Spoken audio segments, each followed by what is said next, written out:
एक, बाबर ने 1528 में अपने सेनापति मीर बाकी को अयोध्या के भव्य राम मंदिर को तोड़ने का आदेश दिया।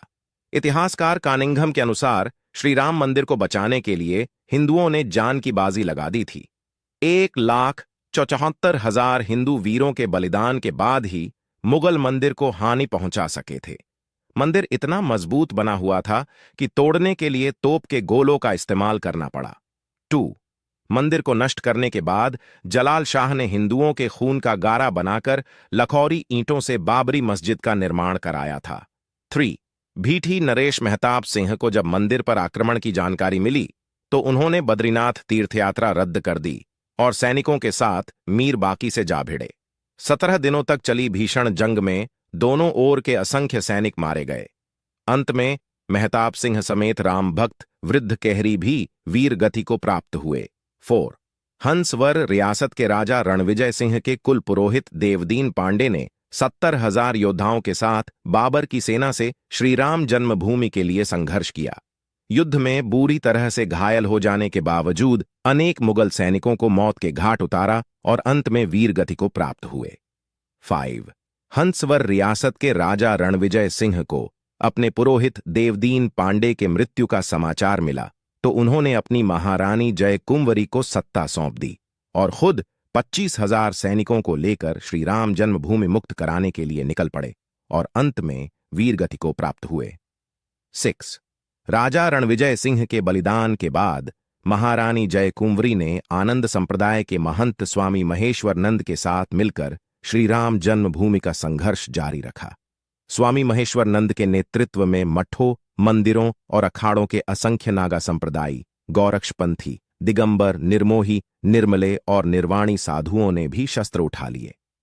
इन्होंने शत्रुओं पर छापामार युद्ध नीति अपनाई। मीर बाकी इतना डर गया कि ताशकंद भाग गया। 7.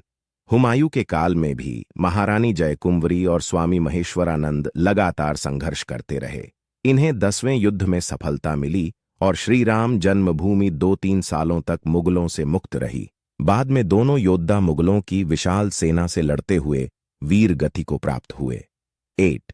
अकबर के समय कोयम्बतूर से आए रामानुज संप्रदाय के स्वामी बलराम आचार्य ने श्रीराम जन्मभूमि को मुक्त कराने के लिए 20 युद्ध लड़े।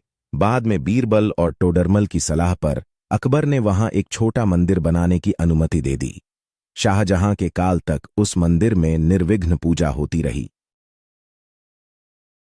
9. 90 वर्ष निर्विघ्न पूजा होने के बाद औरंगजेब ने अपने सिपहसलार जांबाज खां को सेना समेत मंदिर नष्ट करने भेजा। अयोध्या के अहल्या घाट पर परशुराम मठ था।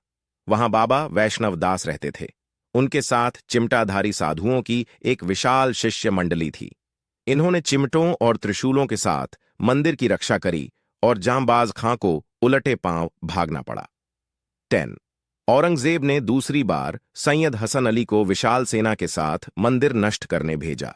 बाबा वैष्णव दास ने समय रहते गुरु गोविंद सिंह जी से संपर्क साधा। वे सेना समेत मंदिर की रक्षा के लिए अयोध्या पहुंच गए। उन्होंने साधु सेना के साथ मिलकर मुगल सेना को धूल चटा दी। हसन अली सादतगंज के मोर्चे पर मारा गया। 11. 1664 में औरंगजेब ने फिर एक विशाल सेना मंदिर तोड़ने के लिए भेजी, लेकिन तब तक गुरु गोविंद सिंह भी लौट चुके थे। मुगल सेना ने चबूतरे पर बने लघु मंदिर को तोड़कर गड्ढा बना दिया, लेकिन श्रद्धालु वहीं आकर पूजा करते रहे।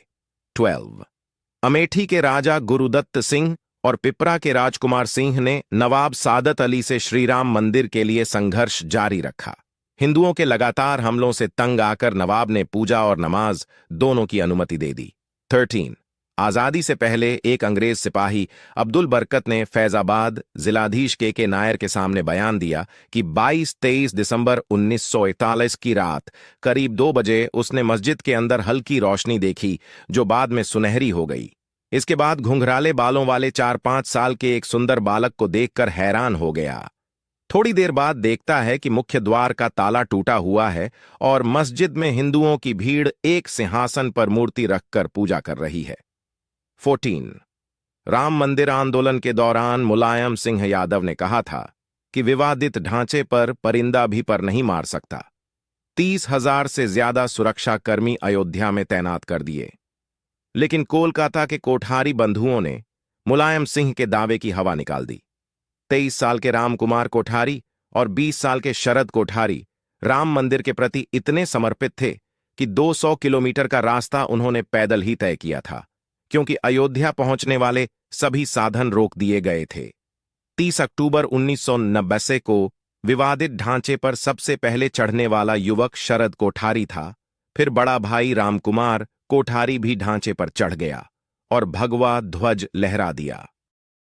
15 30 अक्टूबर 1990 को विवादित ढांचे से सीआरपीएफ के जवानों ने दोनों भाइयों की पीट कर खदेड़ दिया। लेकिन इसी बीच पुलिस कर्मियों ने कार सेवकों पर फायरिंग शुरू कर दी। फायरिंग से बचने के लिए दोनों भाई लाल कोठी वाली गली में छिप गए। दोनों भाइयों को पुलिसकर्मियों ने बाहर निकालकर बेरहमी से गोली मारकर हत्या कर दी। सरकारी आंकड़ों में शहीद कार सेवकों की संख्या सिर्फ 5 बताई गई है, लेकिन मृतकों की संख्या इससे कई अधिक थी। 16 श्रीराम मंदिर के पक्ष में सुप्रीम कोर्ट का फैसला आने के बाद अयोध्या और आसपास के 105 गांवों के सूर्यवंशी क्षत्रिय परिवारों ने 500 साल बाद सिर पर पगड़ी और पैरों में चमड़े के जूते पहनकर अपने प्रण को पूरा किया। दरअसल इनके पूर्वजों ने 16वीं सदी में मंदिर बचाने के लिए मुगलों से युद्ध लड़ा था, लेकिन वे युद्ध हार गए थे। बता दें कि ठाकुर गजसिंह के नेतृत्व में मुगलों जंग हुई थी। इस जंग में ठाकुर गजसिंह हार गए थे। हारने के बाद गजसिंह ने श्रीराम मंदिर जन्मभूमि पर कब्जा होने तक पगड़ी व जूते न पहनने की प्रतिज्ञा ली थी। इसी प्रतिज्ञा का पालन उनकी आने वाली पीढ़ियों ने भी किया। 17 श्रीराम मंदिर जन्मभूमि के लिए हिंदू समाज ने 78 धर्म युद्ध लड़े, जिनमें 3,50,000 से ज्यादा हिंदू वीरों ने अपने प्राणों की आहुति दी थी। 18 बता दें कि बाबर के काल में 5 धर्म युद्ध, हुमायूं काल में 10, अकबर काल में 20, औरंगजेब काल में 30, नवाब सादत अली के काल में 5, नासिरुद्दीन हैदर के समय 3, वाजिद अली के समय 2, अंग्रेजों के समय 2 और पूर्व प्रधानमंत्री विश्वनाथ प्रताप सिंह के कार्यकाल में एक धर्म युद्ध लड़ा गया था। 19 5 अगस्त 2020 को प्रधानमंत्री नरेंद्र मोदी ने श्रीराम जन्मभूमि पर राम मंदिर के लिए शिलान्यास किया था। इस साथ भव्य श्रीराम मंदिर की नींव पड़ गई थी। 20 500 साल तक हिंदू समाज के सतत संघर्ष के बाद आज अयोध्या में भव्य राम मंदिर बन रहा है। मंदिर की ऊंचाई 101 फीट रहेगी। सिर्फ नींव में ही 2 लाख ईंटें लगेंगी, जिन पर श्रीराम लिखा होगा। सीढ़ियों की चौड़ाई 16 फीट रहेगी। मंदिर में 5 गुंबद होंगे। पूरा मंदिर 360 पिलर पर टिका होगा। इसमें गर्भगृह, कुदू मंडप, नृत्य मंडप और रंग मंडप होगा। बोलो जय श्री राम, जय सिया राम। मेरा नतमस्तक सभी उन हिंदू वीरों को जो आखिरी सांस तक अयोध्या राम मंदिर के लड़े। जय हिंद, जय श्री राम।